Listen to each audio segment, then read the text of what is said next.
Good morning friends, আমি পুবালি। আশা করি আপনারা সবাই খুব ভালো আছেন, আমিও খুব ভালো আছি।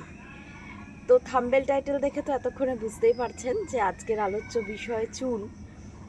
হ্যাঁ, অ্যাকচুয়ালি ব্যাপারটা হলো, দেখুন, বর্ষাকালে আমাদের বাগানের যেটা চরম প্রবলেম সেটা হচ্ছে এক ছত্রাক, আর এক হচ্ছে পোকামাকড়। তার কারণ দেখুন, এই মোমেন্টে মানে বর্ষাকালে পোকামাকড়ের উপদ্রবটা প্রচণ্ড পরিমাণে বেড়ে যায়, কারণ এরা বংশ বিস্তার করে কিন্তু এই বর্ষাকালেই। তো সেই কারণেই এর উপদ্রবটা অন্য সিজনের তুলনায় বর্ষাকালে প্রচণ্ড পরিমাণে বাড়ে। তো এটাকে আন্ডার কন্ট্রোল করাটা তো খুবই জরুরি, কারণ নইলে পরে গাছপালা শিকড় আস্তে আস্তে খেয়ে খেয়ে ওরা প্রায় গাছপালা মেরেই ফেলে। তো বাজারে অনেক ধরনের ওষুধপত্রই পাওয়া যায় এগুলো কন্ট্রোল করার জন্য, কিন্তু যদি আমরা ঘরোয়া উপাদানের সাহায্যে সেটা করতে পারি, করা পসিবল হয়, তাহলে মন্দ কি, তাই না? তো যাই হোক, শুধু চুনের সাহায্যে সেটা করা কখনোই সম্ভব না। চুনের সাথে আর একটা ঘরোয়া উপাদান আমাদের লাগবে, জাস্ট দুটো উপাদান। চুনটা আমাদের কিনে নিতে হবে, কারণ পান খাবার চুনটাই হচ্ছে এই ক্ষেত্রে মানে একদম পারফেক্ট। কারণ কেমিক্যাল যে চুনটা হয় না, সেটা একটু ক্ষারীয় বেশি হয়। তো দেখুন, চুন একটা ব্যাপার কি, চুনের পরিমাণ বেশি হয়ে গেলেও কিন্তু আবার অনেক ক্ষতি হয়ে যায়। তো চলুন সে ব্যাপারে বিস্তারিত আলোচনা আমি নিশ্চয়ই করব। তো যাই হোক, চুনের সাথে আর একটা জিনিস অ্যাড করে যদি আমরা এটা আমাদের বাগানের মাটিতে ইউজ করি, তাহলে এইসব উপদ্রবের হাত থেকে কিন্তু আমরা অনেকটাই বাগানকে রক্ষা করতে পারবো। তো চলুন মূল প্রসঙ্গে যাওয়া যাক। চলুন, তো মূল আলোচনায় তো অবশ্যই যাব। তার আগে কাল আমি হাটে গেছিলাম, সেটা তো আপনাদের সাথে শেয়ার করেছি। তো হাট থেকে কি গাছ এনেছি সেটা বলেছিলাম বাড়িতে এসে শেয়ার করব আর কি। তো চলুন দেখা যাক কাল কি কি গাছ আমি নিয়ে আসলাম হাট থেকে। প্রথম যে গাছটা আনলাম, এই যে এই গাছটা, এটা আমার অনেক দিনের ইচ্ছা ছিল। এক কথায় আমার থেকেও বেশি আমার মায়ের খুব ইচ্ছা ছিল যে বাগানে একটা আঙুর গাছ করার জন্য। তো যাই হোক, যে কোনোভাবেই সেটা আর করা হয়ে উঠছিল না।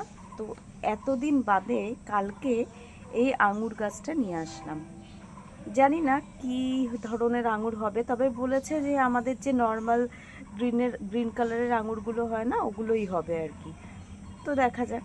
তো এই একটা আঙুর গাছ নিয়ে এসেছি, আর যেটা এনেছি এই যে একটা আমলকি গাছ। দেখুন গাছটা এত হেলদি, এত সুন্দর যে না নিয়ে আর পারলাম না। এই গাছটা খুব একটা নেওয়ার এই মোমেন্টে ইচ্ছা ছিল না, তো যাই হোক, তাও এত পছন্দ হয়ে গেল যে এই আমলকি গাছটা নিয়ে আসলাম। আর কিছু চারা নিয়ে এসেছি, এই বেগুন আর লঙ্কা। অ্যাকচুয়ালি এই বেগুনগুলো আর কি বলছে যে 12 মাসই নাকি হবে, সবুজ সবুজ অনেক ঝাঁকে ঝাঁকে হবে। তো দেখা যাক। আর লঙ্কা তো অ্যাজ ইউজুয়াল যেরকম আমরা বুলেট লঙ্কা আর নর্মাল যে লম্বা বেলডাঙার লঙ্কা, ওই চারাই এনেছি। তো এই হলো কালকে আমার হাত থেকে আনা গাছপালা আর কি। তো চলুন এবার মূল প্রসঙ্গে যাওয়া যাক। তো দেখুন, এক্ষেত্রে এই যে চুন, এই চুনটা কিন্তু আমি পানে খাবার যে চুন হয় না, সেই চুনটাই কালেক্ট করে রাখি। আমি জেনারেলি কেমিক্যাল চুনটা একদমই ইউজ করি না। তো এই চুনটা লাগছে, আর যেটা লাগছে সেটা হচ্ছে এই যে হলুদ, যেটা আমরা রান্না করার জন্য ইউজ করে থাকি, এই হলুদ। ব্যাস এই দুটো উপাদানের সাহায্যেই কিন্তু আমরা এই জিনিসটা রেডি করে নিতে পারি। এবার হচ্ছে মেন ব্যাপার, এই যে জিনিসটা আমরা রেডি করব, এটা আমরা দু রকমভাবে কিন্তু ইউজ করতে পারি বাগানে, গাছেতে, মানে গাছের মাটিতে বেসিক্যালি। তো কিভাবে করতে পারি? প্রথম যেটা বলবো যে এই যে দেখুন, এখানে আমি জাস্ট কিছুটা পরিমাণ জল নিয়েছি, কিন্তু আপনারা যেটা নেবেন একদম মাপ করে নেবেন, কারণ মাপের এদিক ওদিক হলে চুন এমনই একটা জিনিস যেটা ভালোও যেমন, ঠিক সেরকমই যদি পরিমাণ বেশি হয়ে যায় তাহলে কিন্তু গাছের শিকড় পুরো পচে গলে নষ্ট হয়ে যাবে। এর এতটাই পাওয়ারফুল জিনিস এই চুন। তো সেক্ষেত্রে আমি বারবার বলছি, যারা নতুন বাগান করছেন যদি প্রয়োজন মনে হয় একদম ইউজ করবেন না চুন। আমি জাস্ট বলছি অ্যাপারেন্টলি সবার জন্য আর কি। তো যদি মনে হয় কম দিন, বেশি দেবেন না। কম হলে গাছ হয়তো আস্তে আস্তে ব্যাপারটা নিতে পারবে, একটু সময় লাগবে, কিন্তু মারা তো যাবে না, নষ্ট তো হবে না।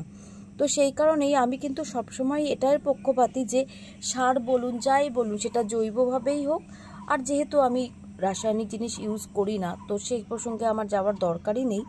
তো আমি কিন্তু পরিমাণটা অনেকই কম দিই, হয়তো বারে বারে দিই কিন্তু কম দিই।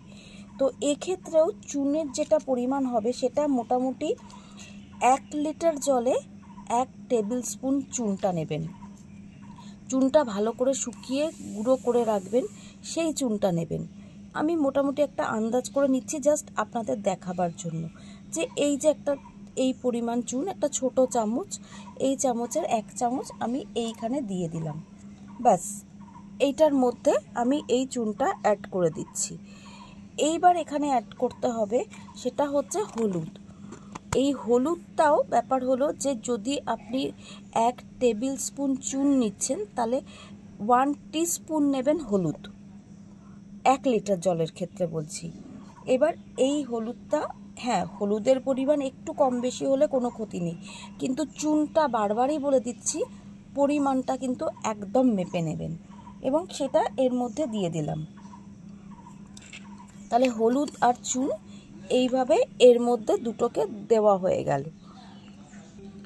এবার একটা কোনো কিছু দিয়ে এটাকে ভালো করে মিক্স করে দিন। মিক্স করে জাস্ট আধ ঘন্টা এইভাবেই রেখে দেবেন। জাস্ট জলটা এইভাবে থাকুক আধ ঘন্টা, কিচ্ছু করার দরকার নেই। আধ ঘন্টা পর দেখবেন জলটা ভালো করে একদম ডিপ রেড কালার টাইপসের হয়ে গেছে। তো সেই জলটার থেকে যেটা করতে হবে সেটা আমি পরে বলছি, তার আগে দ্বিতীয় যে উপায় আমরা এই হলুদ আর চুনটা ব্যবহার করতে পারবো সেটা আগে আপনাদের সাথে শেয়ার করে নেওয়া যাক। দেখুন এই যে এইরকম একটু পরিমাণে চুন আমরা নিয়ে নিয়েছি। এই যে এই চুন আমি, যেহেতু এই চুনটা খুব বৃষ্টি হলো তো এই কদিন টানা জানেনি, তো চুনগুলো কিন্তু শুকোয়নি, একদম ভিজে রয়েছে। তো সেই কারণেই আমি মাপটা খুব একটা ভালোভাবে বুঝতে পারছি না বলে যতটা পারছি কম নিচ্ছি, কারণ কম ঠিক আছে, বেশি হয়ে গেলেই সেটা কিন্তু গাছে চরম ক্ষতি হয়ে যাবে। তো এইটুকু চুন আমি নিয়ে নিচ্ছি এবং এর সাথে কিছুটা হলুদ আমি অ্যাড করে নেব। এই যে দেখুন একদম অল্প করে। অ্যাকচুয়ালি ভিডিওটা আজকে করব ভেবেছি বলেই আমি কিন্তু এই চুনটা ইউজ করে দেখাচ্ছি, কিন্তু আপনারা জেনারেলি এই যে চুনটা ব্যবহার করবেন আমি বারবারই বলে দিচ্ছি, ভালো করে কিছুটা পরিমাণ চুন, বেশি তো পুরোটা শুকোবার দরকার নেই, কিছুটা পরিমাণ চুন একটু শুকিয়ে নেবেন ঘরে যে কোনো কিছুর উপর দিয়ে। তো দিয়ে শুকিয়ে নিয়ে তারপর কিন্তু সেই চুনটা ব্যবহার করুন, তাহলে মাপটাও খুব ভালোভাবে বুঝতে পারবেন এবং কম বেশি হওয়ার কিন্তু কোনো রকম সম্ভাবনা থাকবে না। এই যে দেখুন হলুদ আর চুনটাকে আমি কিন্তু খুব ভালো করে মিক্স করে নিয়েছি। এইবার এই জিনিসটাকেই আমি গাছের মাটিতে একদম অল্প অল্প করে ছড়িয়ে দেবো। 12 ইঞ্চি টব হলেও এই রকম 1 চিমটে চুন নেবেন আর 1 চিমটেই হলুদ নেবেন, একদম 1 চিমটেতে যতটুকু উঠবে ঠিক সেটাই সেই টবের চারিদিকে ছড়িয়ে দিতে হবে। চলুন আমি আপনাদের দেখাই কিভাবে এইগুলো ছড়িয়ে দেওয়ার দরকার। এর থেকে বেশি কিন্তু একদমই দেবেন না। এই চুনটা এমন একটা জিনিস যে জিনিসটা কিন্তু আপনার গাছে ক্যালসিয়ামের চাহিদা পূরণ করবে, তার সাথে সাথে মাটির কিন্তু পিএইচ লেভেলটাও কিন্তু একদম ঠিকঠাক রাখার চেষ্টা করবে এই চুন। তো চলুন দেখা যাক কিভাবে এগুলো আমরা গাছে ইউজ করব। এই যে দেখুন এখানে একটা ক্যারেটে আমি সেদিনকেই আপনাদের সাথে দেখিয়েছি যে অনেক শাক হয়েছে, পাট শাক, তারপরে সাদা ডাঁটা শাক, এরকম। তো এত প্রকার উপদ্রব এখানে হচ্ছে যে কারণে কি হচ্ছে, আরও কিছু ধরনের বীজ আমি এখানে দিয়েছিলাম, কিন্তু শামুক বলুন, কেন্ন, কেঁচো বলুন, এত উপদ্রব হচ্ছে যে তারাই সব বীজগুলো খেয়ে নিচ্ছে, যে কারণে সেখান থেকে কিন্তু আর পলিনেশনটা হচ্ছেই না। তো সেই কারণে এই জাস্ট অল্প দেখুন 1 চিমটে আমি জাস্ট এইভাবে চারিদিকে এই যে ছড়িয়ে দিচ্ছি। দেখুন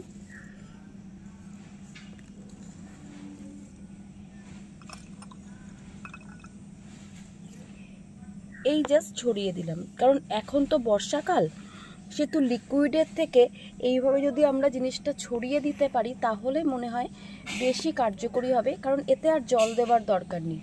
বৃষ্টির জল পেয়ে আস্তে আস্তে এটাই কিন্তু মাটির সাথে মিশে যাবে। তো এইভাবে একদম এক চিমটে করে, বড় টব হলে 1 চিমটে করে দেবেন, আর যদি ছোট 8 ইঞ্চি 9 ইঞ্চির হয় তাহলে আরও কম দেবেন। এইভাবে চারিদিকে যদি আমরা চুনটাকে ছড়িয়ে দিই তাহলে কিন্তু যথেষ্ট এই সব পোকামাকড়ের উপদ্রব ঠেকানোর ক্ষেত্রে, এবং এটা মাসে একবার করলেই যথেষ্ট। আর যেহেতু এতে হলুদও অ্যাড করে দিয়েছি, তো সেই কারণে ছত্রাকনাশকের কাজটাও কিন্তু সিমিলার ওয়েতে হয়ে যাবে। তো এইভাবে আমরা একভাবে চুন আর হলুদটাকে ব্যবহার করতে পারি গাছের মাটিতে। আর যেটা আমি রেডি করে রেখেছি, চলুন সেটা কিভাবে ব্যবহার করব এবার ওটা আপনাদের সাথে শেয়ার করা যাক। এই যে দেখুন, আধ ঘন্টা পর এই জলের কালারটা চেঞ্জ হয়ে ঠিক এই রকম হয়ে যাবে, এবং এই রকম যেই হয়ে যাবে তখন এটাকে কিন্তু আর নাড়াবেন না, জাস্ট উপর থেকে এইভাবে এই জলটা তুলে নেবেন। এই যে ঠিক এইভাবে এই জলটা, এই যে এতটা জল মিনিমাম 12 ইঞ্চির 4টে টবে দেবেন। জাস্ট 4টে থেকে 5টাও দিতে পারেন, কোনো অসুবিধা নেই। অল্প অল্প করে প্রত্যেকটা টবে একটু একটু করে চারিদিক থেকে ছিটিয়ে দিন জলটা, ব্যাস যথেষ্ট। এই যে কেঁচো দেখুন, শামুক দেখুন, দেখবেন দেওয়ার কিছুক্ষণ পর থেকেই আস্তে আস্তে লাফালাফি করতে শুরু করবে এবং আস্তে আস্তে সব মারা যাবে। কিন্তু বেশি পরিমাণ কিন্তু কখনোই ইউজ করবেন না, কারণ এই জিনিসটা এমনই, এটা বেশি হয়ে গেলে ওরা তো মারা যাবেই, সাথে সাথে কিন্তু আপনার গাছও শেষ হয়ে যাবে। তো সেই কারণে বারবারই বলছি, চুন বাগানে ব্যবহার করা খুবই ভালো, খুবই উপকারী একটা জিনিস বাগানের গাছের ক্ষেত্রে, কিন্তু পরিমাণটা একদম মেপে করবেন। এটা কোনো রকম এদিক ওদিক করা কিন্তু যাবে না। আমি জাস্ট এই যে ভিজে চুনটা ইউজ করে দেখালাম আজকে, জাস্ট ভিডিওটা আজকে রেডি করব বলে, সেই কারণেই। কারণ দেখুন, প্রতিদিনই আমি বলি যে কি ভিডিও করব সেটা ভেবে কিন্তু আমার পক্ষে আসা সম্ভব হয় না। তো ভাবলাম যে এত পোকার উপদ্রব হয়েছে, তো এটাকে আমাকেও কন্ট্রোল করতে হবে, তো কেননা সেটাও আপনাদের সাথে শেয়ার করা যাক, তো সেই কারণেই এটা করা। তো যাই হোক, আশা করি আপনাদের ভিডিওটা ভালো লেগেছে। যদি ভালো লেগে থাকে তাহলে অনেক অনেক ভালোবাসা দিয়ে আমার পাশে থাকবেন, আর একটু অ্যাজ ইউজুয়াল লাইক আর শেয়ার কিন্তু করে দেবেন। আর যারা আমার নতুন বন্ধু আছো বা আছেন, তাদেরও যদি আমার ভিডিওটা ভালো লাগে, যদি ইনফরমেটিভ মনে হয়, তাহলে প্লিজ চ্যানেলটা সাবস্ক্রাইব করে বেল আইকনটা প্রেস করে দিও। খুব তাড়াতাড়ি আবার একটা নতুন ভিডিওর সাথে দেখা হচ্ছে। আজকের মতো তাহলে বিদায়, টাটা।